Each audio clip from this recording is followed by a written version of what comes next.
Hello mga mi! So for today's video, nandito nga tayo sa Belghera Waters, Queensland, Australia. So ito daw ang pinakamurang bilihan ng mga prutas at vegetable. Dito yan sa fruit market discount. Yan po.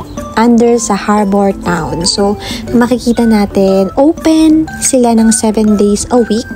And then, iba-ibang klaseng mga prutas at mga kung ano-ano ang makikita natin. Kasi kung i-differentiate natin yung nabibili natin sa Coles or sa Woolies, medyo mahal. Ayan nga, napabili ako ng taho niyan dahil na-miss ko din talaga kumain niyan. At yung honey nila, mura pa.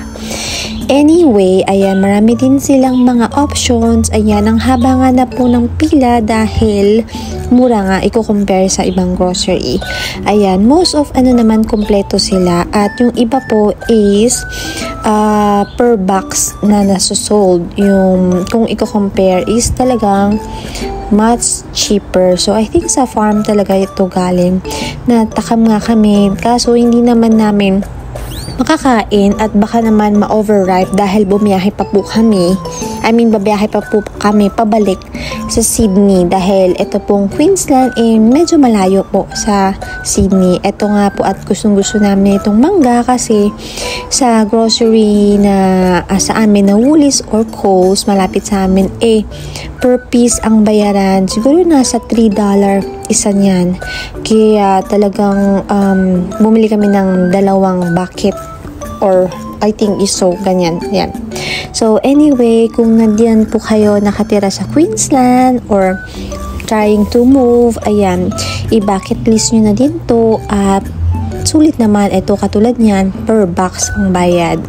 Ito naman mga sili at bumili din po pala kami ng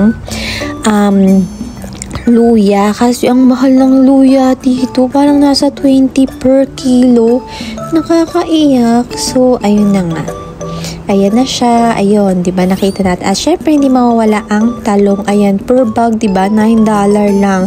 So siguro nasa magkano na sa atin sa Pinas, hindi ko na makompute. Anyway, hindi din tayo papatalo sa talong.